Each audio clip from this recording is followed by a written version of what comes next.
नमस्कार दोस्तों, मैं हूं अरिजीत सिंह और आप देख रहे हैं आपका अपना यूट्यूब परिवार study material by DS channel. दोस्तों, आप सभी का एक बार फिर से स्वागत है आपके अपने परिवार में। आप सभी को पता होना चाहिए कि पता तो होगा ही ना, एसएससी जीडी का जो एग्ज़ाम है आप लोगों ने दिया होगा। 10 जनवरी 2023 को जो एसएससी जीडी का एग्ज़ाम कंडक्ट कराया गया है। तो आपके लिए हम इस वीडियो में लेकर आए हैं फुल एनालिसिस। अब एनालिसिस किस बात की? एसएससी जीडी का जो एग्ज़ाम कंडक्ट कराया गया है उसकी जो चारों शिफ्ट हुई हैं उन सारी चारों शिफ्टों का एनालिसिस हम इस वीडियो में करने वाले हैं। उन चारों शिफ्टों में क्या कुछ क्वेश्चन पूछे गए हैं, किन टॉपिक से रिलेटेड क्वेश्चन आए हैं, उन टॉपिक्स को हम इस वीडियो में कवर करने वाले हैं। ठीक है दोस्तों, हम कवर करने वाले हैं उन टॉपिक्स को जिनसे रिलेटेड क्वेश्चन एग्जाम में पूछे गए हैं। और इस वीडियो के माध्यम से आप लाभ उठा सकते हैं इस प्रकार कि अगर आपका अभी आने वाली शिफ्टों में जीडी का एग्ज़ाम है तो आप इन टॉपिक्स को अच्छी तरीक़े से पढ़कर जा सकते हैं, और जिसके माध्यम से जो है आपका एग्ज़ाम अच्छा जाएगा और आपके मार्क्स भी अच्छे आने वाले हैं। तो वीडियो में आगे बढ़ने से पहले आप सभी से यही कहना चाहता हूं कि अगर आप पहली बार हमारे चैनल पर विजिट ऑन कर रहे हैं तो हमारे चैनल को सब्सक्राइब करके बेल आइकन को प्रेस कर लीजिए, ताकि हमारे आने वाले नए वीडियोज़ का नोटिफिकेशन आप तक सबसे पहले और वो भी फ्री में पहुँच सके। अगर वीडियो पसंद आए, वीडियो अच्छा लगे तो वीडियो को लाइक कीजिए ज़्यादा से ज़्यादा और दूसरों तक इस वीडियो को पहुँचाइए, ताकि दूसरे लोग भी इस वीडियो को देख सकें और इस वीडियो के माध्यम से ये क्लियर कर सकें कि इन किन टॉपिक्स को जो है अच्छी तरीक़े से पढ़ के जाना है जीडी के एग्ज़ाम के पॉइंट ऑफ व्यू से। तो चलिए आगे बढ़ते हैं और देखते हैं इंपॉर्टेंट टॉपिक्स जो कि जीडी के एग्ज़ाम के पॉइंट ऑफ व्यू से इम्पॉर्टेंट होने वाले हैं। यहाँ पर दोस्तों आप देख सकते हैं कुछ कम दिख रहा होगा, फिर भी मैंने पूरी कोशिश की कि आप तक जो है पेपर प्रोवाइड आपको कराया जाए। यहाँ पर लिखा हुआ है साफ साफ एसएससी जीडी 10 जनवरी first shift GK question analysis. ठीक है दोस्तों, यहाँ पर मैं आपके लिए क्वेश्चन लेकर आया हूँ। यहाँ पर लिखा है, पहले ही क्वेश्चन पूछा गया था, पंचवर्षीय योजना कब प्रारंभ हुई थी। यानी कि 5 ईयर प्लान से जो है ये क्वेश्चन आपको यहाँ पर देखने को मिला है। 5 ईयर प्लान से रिलेटेड क्वेश्चन एग्जाम में पूछा गया है। यहाँ पर लिखा है पंचवर्षीय योजना कब प्रारंभ हुई थी, और कुछ क्वेश्चन इस प्रकार पूछा गया था कि 7वीं पंचवर्षीय योजना से रिलेटेड कोई क्वेश्चन वहाँ पर देखने को मिला है। यहाँ पर है कि 1 अप्रैल 1951, इसका राइट आंसर होने वाला है कि पंचवर्षीय योजना है वो 1 अप्रैल 1951 को शुरू की गई थी। प्रथम पंचवर्षीय योजना की बात करें तो हैरोल्ड डोमर मॉडल पर जो आधारित थी, और द्वितीय पंचवर्षीय योजना की बात करें तो यह महालनोबिस जो मॉडल पर आधारित थी। ठीक है, यहाँ पर विजय हजारे ट्रॉफी 2017-18 का विजेता यहाँ पर एग्जाम में पूछ लिया गया है। इसका सही आंसर था दोस्तों कर्नाटक, और इसका उपविजेता जो है सौराष्ट्र, यानी कि कर्नाटक ने जो है सौराष्ट्र को हराकर विजय हजारे ट्रॉफी 2017-18 का खिताब जीता था। अगला पूछा गया था इसमें 2021-22 विजेता जो है पूछ सकता है कौन था, तो हिमाचल प्रदेश था, और जिसने हिमाचल प्रदेश ने जो है तमिलनाडु को हराकर यह खिताब अपने नाम किया था। क्वेश्चन आया था कलिंग युद्ध कब लड़ा गया था, तो यहाँ राइट आंसर इसका होने वाला है 261 बीसी में जो है कलिंग युद्ध लड़ा गया था। यहाँ पर क्वेश्चन आया था कि 200 रुपये के नोट में किसका चित्र अंकित होता है, यानी कि सांची का स्तूप जो है 200 रुपये के नोट पर अंकित होता है। अब नोटों से आ रहे हैं प्रश्न, तो आपको सभी नोटों के बारे में पता करके जाना है कि नोट किस रंग के होते हैं और किस नोट पर जो है कौन सा चित्र अंकित होता है। यहाँ पर क्वेश्चन पूछा गया था उत्तराखंड के वर्तमान ब्रांड अम्बेसडर कौन है, तो ऋषभ पंत जो है उत्तराखंड के वर्तमान में ब्रांड अम्बेसडर हैं। क्वेश्चन आया था राष्ट्रीय आपातकाल के दौरान राष्ट्रपति द्वारा कौन से अनुच्छेद को निरस्त नहीं कर सकता, अर्थात अगर राष्ट्रीय आपात लगता भी है तो राष्ट्रपति जो है कौन से उसको आप दौरान कौन से अनुच्छेद को निलंबित नहीं कर सकता है, तो अनुच्छेद 20 और 21 को जो है राष्ट्रपति निलंबित नहीं कर सकता है। दोस्तों आपको पता होना चाहिए। ठीक है दोस्तों, आगे बढ़ते हैं और देखते हैं क्या पूछा गया था। क्वेश्चन आया था कि भारत के मध्य से होकर जाने वाली कौन सी रेखा गुजरती है, तो आपको पता होना चाहिए कि जो कर्क रेखा होती है वो भारत के बिल्कुल मिड से गुजरती है, और यह 8 स्टेट से होकर जाती है, जैसे गुजरात है, और यहाँ पर महाराष्ट्र है, उसके बाद मध्य प्रदेश, झारखंड, छत्तीसगढ़, उसके बाद पश्चिम बंगाल एंड उसके बाद मिजोरम, और इस प्रकार ये कुल मिलाकर 8 राज्यों से होकर जो है गुजरते बाद। यहाँ पर क्वेश्चन आया था कुचिपुड़ी किस राज्य का नृत्य है, तो आंध्र प्रदेश, आपको पता होना चाहिए कुचिपुड़ी आंध्र प्रदेश का जो है शास्त्रीय नृत्य है। अब शास्त्रीय नृत्य की बात कर लेते हैं तो और भी पूछ सकता है, जैसे भरतनाट्यम आपसे पूछ सकता है तो यह तमिलनाडु का जो होता है। उड़ीसी आपसे डांस पूछ सकता है, जो कि उड़ीसा का फेमस शास्त्रीय नृत्य। इस प्रकार आपसे जो है शास्त्रीय नृत्य से क्वेश्चन पूछ सकता है। अगला पूछा गया था कि भारत के संविधान में कुल कितने अनुच्छेद, भाग और अनुसूची थे, तो आपको पता होना चाहिए कि भारत के संविधान में मूल संविधान की दोस्तों बात की है यहाँ पर 395 अनुच्छेद थे 22 भाग थे और 8 अनुसूचियाँ थीं, ठीक है। और वर्तमान में जो है 470 अनुच्छेद हैं। अगर आपको 470 ऑप्शन में नहीं दे रखा है तो आप यहाँ पर 395 अगर ऑप्शन में दे रखा है तो इसका राइट आंसर 395 होने वाला है, लेकिन वर्तमान में 470 अनुच्छेद हैं और जो है यहाँ पर 25 जो है भाग हैं और यहाँ पर 17 जो है अनुसूचियाँ हमारे वर्तमान में कॉन्स्टिट्यूशन में हैं। अगला यहाँ पर क्वेश्चन पूछा गया था कि कौन सा वह पीले तारे के समान दिखाई देता है, यानी कि कौन सा ग्रह है जो पीले तारे के समान दिखाई देता है। तो यहाँ पर राइट आंसर होने वाला शनि। शनि के बलियों की बात करें तो इसके 7 बलाएं हैं और इसका एक उपग्रह होता है जिसका नाम है टाइटन, ठीक है दोस्तों। अगला क्वेश्चन यहाँ पर पूछा गया था कि भारत के प्रथम जनगणना कब हुई थी। दोस्तों आपको पता होना चाहिए कि 1881 में जो है भारत में पहले दशकीय आधार पर जो है लॉर्ड रिपन के जो है शासनकाल में जो है जनगणना प्रारंभ की गई थी। अब 2011 में जो है आखिरी बार जनगणना हुई है जो कि 7वें क्रम की थी आज़ादी के बाद और ओवरऑल जो है 15 नंबर की थी, लेकिन 2021 में जो है कोरोना के कारण जो कोविड-19 के कारण जो है 2021 में जो है जनगणना होनी थी परंतु यह जनगणना नहीं हुई है, ठीक है दोस्तों, याद रखना है आपको ये फैक्ट। अगला यहाँ पर क्वेश्चन पूछा गया था कि ये काला घोड़ा जो है महोत्सव जो है कहाँ आयोजित किया जाता है। तो आपको पता होना चाहिए मुंबई में महोत्सव जो है आयोजित किया जाता है। अब काला घोड़ा और इसी से रिलेटेड जो होता है एक काला नमक जो है फेस्टिवल होता है जो कि है उत्तर प्रदेश सिद्धार्थ नगर का फेमस है, ठीक है दोस्तों, आपको याद रखना है। अगला टॉपिक पूछा गया था राष्ट्रपति चुनाव में कौन भाग लेते हैं। तो आपको पता होना चाहिए कि राज्यसभा, लोकसभा और राज्यों के विधानसभाओं से निर्वाचित सदस्य जो होते हैं इसमें भाग लेते हैं। यहाँ पर अगला क्वेश्चन पूछा गया था इंग्लिश चैनल पार करने वाली प्रथम भारतीय महिला कौन है। तो आपको पता होना चाहिए कि आरती साहा जी जो हैं इंग्लिश चैनल पार करने वाली प्रथम भारतीय महिला हैं। INS विक्रांत से यहाँ पर क्वेश्चन पूछ लिया गया है।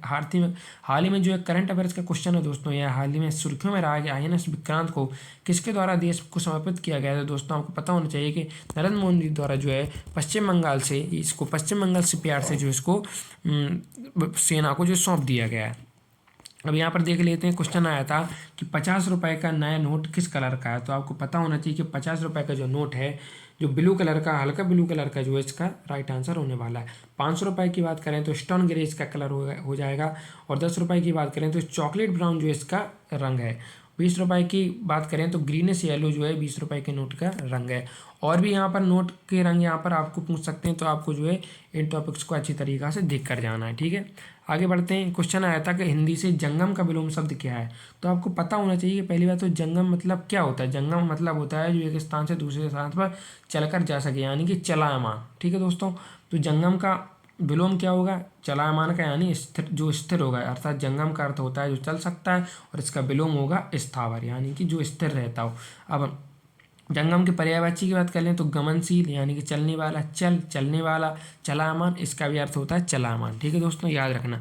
अगला क्वेश्चन यहाँ पर आया था, मैंने बताया पहले 7वीं पंचवर्षीय योजना का मुख्य उद्देश्य क्या था। मैंने बताया था कि 7वीं पंचवर्षीय योजना से क्वेश्चन यहाँ पर देखने को मिला है। यहाँ पर लिखा हुआ है साफ साफ कि 7वीं पंचवर्षीय जो योजना थी कब से कब तक। दोस्तों आपको याद रखना है 1985 से 1990 के बीच में यह 7वीं पंचवर्षीय योजना लागू की गई थी। और 7वीं पंचवर्षीय योजना के मुख्य उद्देश्य क्या थे, सामाजिक न्याय के माध्यम से आर्थिक उत्पादकता बढ़ाने, खाद्यान्न उत्पादन और रोजगार पैदा करने के क्षेत्रों में विकास स्थापित करना, इसका जो है 7वीं पंचवर्षीय योजना का 7th 5 ईयर प्लान का जो है मुख्य उद्देश्य था। दोस्तों याद रखना। अब पंचवर्षीय योजना से जो यहाँ पर क्वेश्चन देखने को मिला, 7वीं पंचवर्षीय योजना पूछिए, एक एक करके आपसे सभी पंचवर्षीय योजना पूछ सकता है कि पहली पंचवर्षीय योजना जो है कब लागू की गई थी। तो आपको ये भी पता होना चाहिए कि पहली पंचवर्षीय योजना है जो 1 अप्रैल को जो है 1951 को जो है यहाँ पर लागू की गई थी। आपको ये भी पता होना चाहिए सेकंड कब हुई थी, थर्ड कब हुई थी। और ये भी आपसे पूछ सकता है कि पंचवर्षीय के बीच में जो है अवकाश काल कितने समय का रहा। इन सब से रिलेटेड क्वेश्चन बन सकते हैं, तो आपको इन टॉपिक्स को जो है अच्छी तरीक़े से कवर करके एग्जाम में जरूर जाना है। आगे बढ़ते हैं और देखते हैं अगला क्वेश्चन यहाँ पर पूछा गया था, जागोई नृत्य किस राज्य का नृत्य रूप है। तो आपको इसका उत्तर बता देते हैं। यहाँ पर लिखा हुआ है, मणिपुर नृत्य को जागोई के रूप में भी जाना जाता है। यह प्रमुख भारतीय शास्त्रीय नृत्यों का रूप है। तो आपको पता होना चाहिए कि मणिपुर का जो एक नृत्य है यह एक शास्त्रीय नृत्य है। अब शास्त्रीय नृत्यों की बात कर लेते हैं तो भरतनाट्यम जैसे हो गया जो कि तमिलनाडु का है, इस प्रकार ओडिसी डांस हो गया जो कि उड़ीसा से रिलेटेड है। इस प्रकार आपको मैंने पहले ही बताया कि आपको जो है नृत्यों से रिलेटेड क्वेश्चन इन टॉपिक्स को कवर करके जरूर जाना है, ठीक है। आगे बढ़ते हैं और देखते हैं नेक्स्ट क्वेश्चन। अगला क्वेश्चन आया था भारत में पहली जनगणना कब हुई थी। तो आपको बता दें कि भारत में प्रथम जनगणना सन 1872 में, और 1872 में किसका शासनकाल था, लॉर्ड मेयो के कार्यकाल में। इन्होंने जो अंग्रेजों के शासनकाल में इनका कार्यकाल था। 1872 में जो है लॉर्ड मेयो के कार्यकाल में शुरू हुई, और नियमित 10 की जनगणना की शुरुआत जो है 1881 में लॉर्ड रिपन के कार्यकाल में हुई। तो आपको पता होना चाहिए कि ओवरऑल जो जनसंख्या है वो 1872 में शुरू हो गई थी, लेकिन 10 के आधार पर जो है जनसंख्या की बात कर लें तो 1881 में जो इसकी शुरुआत हुई थी। तो 2011 की जनगणना थी जो आज़ादी के बाद से 15वीं थी, और ओवरऑल 7वीं में जो है जनगणना थी। 2021 में जो है इसकी अगली जनसंख्या गणना होनी थी, परंतु कोविड के कारण जो है इसकी अगली जनगणना नहीं हो सकी, इसको स्थगित कर दिया। अब ये बाद में कभी होगी। ठीक है, अगला क्वेश्चन यहाँ पर पूछा गया था, काला घोड़ा जो है महोत्सव जो है किस राज्य में मनाया जाता है। तो मैंने पहले बताया कि काला घोड़ा यह महोत्सव जो है यह प्रत्येक वर्ष फरवरी माह के पहले शनिवार को मनाया जाता है। इस महोत्सव का मूल स्थान मुंबई यानी कि महाराष्ट्र है, अर्थात महाराष्ट्र में यह फेस्टिवल मनाया जाता है। ठीक है, अगला क्वेश्चन पूछा गया था कि वर्तमान में भारतीय संविधान में कितने अनुच्छेद हैं। मैंने पहले बताया कि भारतीय संविधान में वर्तमान समय में केवल 395 अनुच्छेद तथा 12 अनुसूचियां हैं, और यह 25 भागों में विभाजित है, यानी कि वर्तमान में 25 जो है इसमें भाग हैं और 12 अनुसूचियां हैं। मूल संविधान की बात कर लेते हैं दोस्तों, तो मूल संविधान में जो है 395 अनुच्छेद थे, 22 भाग और 8 अनुसूचियाँ थीं, लेकिन वर्तमान में जो है 395 अनुच्छेद, लेकिन कहीं कहीं दोस्तों आपको 395 की जगह 470 अनुच्छेद देखने को मिल सकते हैं, लेकिन ये जो है कई भागों में विभाजित है, इसलिए 395 राइट आंसर होने वाला है। 470 का प्रयोग आप जब करेंगे जब आपको आंसर में जो है 395 नहीं दे रखा हो, तब आप जो है 470 इस ऑप्शन को लगा सकते हैं। आगे बढ़ते हैं दोस्तों, नेक्स्ट क्वेश्चन देखते हैं क्या क्वेश्चन पूछा गया था। पूछा गया था कि सितंबर 2022 में कोच्चि में भारत के पहले स्वदेशी विमान वाहक पोत INS विक्रांत का जलावतरण किसने किया। तो आपको पता होना चाहिए कोच्चि से जो है प्रधानमंत्री श्री नरेंद्र मोदी जी ने जो है INS विक्रांत है क्या, फर्स्ट जो है स्वदेशी निर्मित जो है INS विमान वाहक पोत जो है INS विक्रांत है, इसे नरेंद्र मोदी द्वारा कोच्चि से यानी कि सेना में सौंप दिया गया। ठीक है, देखते हैं नेक्स्ट क्वेश्चन यहाँ पर है कि कलिंग युद्ध के समय मौर्य साम्राज्य का शासक निम्नलिखित में से कौन था। अब कलिंग युद्ध की बात कर लें दोस्तों, तो कलिंग युद्ध सम्राट अशोक और कलिंग राजा अनंतनाथन के बीच लड़ा गया। आपको पता होना चाहिए कलिंग युद्ध लड़ा कब गया, 261 से 262 ईसा पूर्व में यह युद्ध लड़ा गया। किन किन के बीच, सम्राट अशोक के बीच और कलिंग के राजा जो थे अनंतनाथन के बीच यह युद्ध लड़ा गया। और उस समय मौर्य साम्राज्य का शासक सम्राट अशोक था। तो मौर्य सम्राट शासक कौन थे, अशोक, आपको याद रखना है। अशोक ने कलिंग पर जो है विजय प्राप्त की, तो आपको पता होना चाहिए इसमें जो है अशोक की जो है विजय हुई थी। ठीक है दोस्तों, अब बात कर लेते हैं मौर्य साम्राज्य की बात आई है, तो आपको पता होना चाहिए कि मौर्य साम्राज्य के जो संस्थापक थे वो जो चंद्रगुप्त मौर्य जी थे, इनके द्वारा जो है मौर्य साम्राज्य की स्थापना की गई थी। आगे बढ़ते हैं और देखते हैं नेक्स्ट क्वेश्चन। अगला क्वेश्चन यहाँ पर पूछा गया था दोस्तों, राष्ट्रीय आपातकाल के दौरान निम्नलिखित में से कौन सा अनुच्छेद निलंबित नहीं किया जा सकता। तो आपको पता होना चाहिए कि राष्ट्रीय आपात जब लगता है तो 2 अनुच्छेद ऐसे होते हैं जिनको निलंबित नहीं कर सकते हैं राष्ट्रपति जी। हमारे राष्ट्रपति द्वारा इन अनुच्छेदों को जो है निलंबित नहीं किया जा सकता है राष्ट्रीय आपातकाल के दौरान भी। यहाँ पर लिखा है एक राष्ट्रीय आपातकालीन के दौरान अनुच्छेद 20 क्या कहता है, अपराधों के लिए सजा के संबंध में संरक्षण। और अनुच्छेद 21 क्या कहता है, जीवन और व्यक्तिगत स्वतंत्रता का संरक्षण। इनको कभी निलंबित नहीं किया जा सकता है दोस्तों, याद रखना ये फैक्ट। अगला क्वेश्चन यहाँ पर देखिए, नोट से संबंधित है। मैं बताना भूल गया पहले कि 2000 के भारतीय नोट पर मंगलयान का चित्र अंकित है। 10 रुपए के नोट के पीछे कोणार्क के सूर्य मंदिर की तस्वीर है। 20 रुपए के नोट के पीछे एलोरा की गुफाओं के चित्र अंकित हैं, जबकि 50 रुपए के नए नोट के पीछे हम्पी का चित्र अंकित किया गया है। 100 रुपए के नोट के पीछे रानी की बाव का चित्रण है। 200 के नोट के पीछे रांची का स्तूप और 500 के नोट के पीछे लाल किला अंकित है। आगे बढ़ते हैं दोस्तों, अगला क्वेश्चन है यहाँ पर कि अगस्त 2022 में उत्तराखंड के ब्रांड एम्बेसडर किसे नियुक्त किया गया। तो आपको पता होना चाहिए कि भारत के स्टार विकेट कीपर और बल्लेबाज ऋषभ पंत जी को उत्तराखंड के राज्य का ब्रांड एम्बेसडर बनाया गया। तो इसके लिए ऋषभ पंत जी का जो है नाम आया, तो बता दें इनके हालत जो है नाजुक है। हाल ही में इनका कार एक्सीडेंट हुआ है, परंतु यह एक अच्छी बात है कि ये बच गए हैं उस कार एक्सीडेंट में। ज़्यादा इनको चोट आई तो है, लेकिन ये निजी अस्पताल में भर्ती हैं। इनका जो है सेहत अभी ठीक है और बड़े बड़े स्टार जो है इनसे मिलने आ रहे हैं।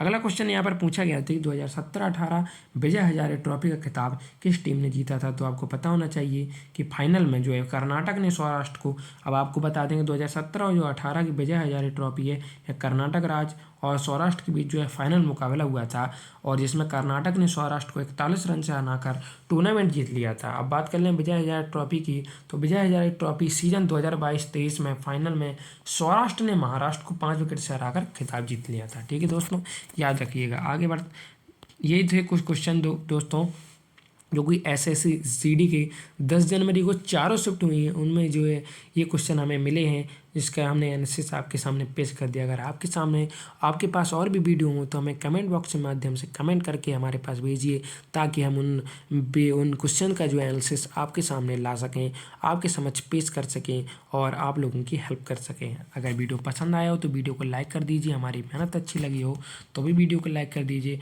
और एक शेयर ज़रूर करते जाइए, ताकि जिन लोगों ने अभी जीडी का एग्ज़ाम दिया है वो लोग भी इस वीडियो को देख सकें, तथा जिन लोगों का एग्ज़ाम अभी आने वाली शिफ्टों में होना बाकी है वो लोग भी इस वीडियो के माध्यम से लाभ उठा सकें और उन टॉपिक्स को अच्छी तरीक़ा से कवर करके जा सकें जिन टॉपिक्स से रिलेटेड क्वेश्चन बार बार एग्जाम में पूछे जा रहे हैं।